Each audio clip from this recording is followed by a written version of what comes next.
Attender part 1 general കാറ്റഗറിയാണ് നോക്കാൻ പോകുന്നത്. മുസ്ലിംസിന് മാത്രമേ പറ്റുകയുള്ളൂ. അവസാന തീയതി ജൂലൈ 16 133/2025. ഇതിൻ്റെ വിശദമായ സിലബസിലേക്കും സാലറി കട്ട് ഓഫ് മുതലായ കാര്യങ്ങളിലേക്ക് കിടക്കാം. സാലറി സ്റ്റാർട്ട് ചെയ്യുന്നത് 4000 ആണ്. 4000 മുതൽ 10000 വരെ. അപ്പം അതിൻ്റെ വർക്കിൻ്റെ എക്സ്പീരിയൻസ് പോലെ ഇരിക്കും പൈസ കൂടാൻ.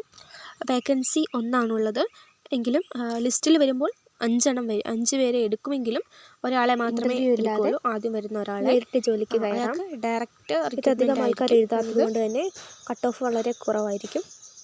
പക്ഷേ അപ്ലൈ ചെയ്യുന്ന ആൾക്കാർ കൂടുതലുണ്ടെങ്കിൽ കട്ട് ഓഫിനുള്ള സാധ്യതയുണ്ട്. അടുത്തത് പിന്നെ യോഗ്യതയായി വേണ്ടത് 7ാം ക്ലാസ് ആണ്. അതായത് 10ാം ക്ലാസ് തുല്യമോ കുഴപ്പമില്ല, 7ാം ക്ലാസ് ആണ്. പിന്നെ പ്രായപരിധി വരുന്നത് 45 വയസ്സ് വരെയാണ്. ഇതിന് 2 വീലർ അല്ലെങ്കിൽ വണ്ടി നിർബന്ധമാണ്. ഇതിന് എക്സ്പീരിയൻസ് നിർബന്ധമില്ല. ഫ്രഷേഴ്സിനും അപ്ലൈ ചെയ്യാം. കൂടുതൽ വീഡിയോസിനായി സബ്സ്ക്രൈബ് ചെയ്യുക.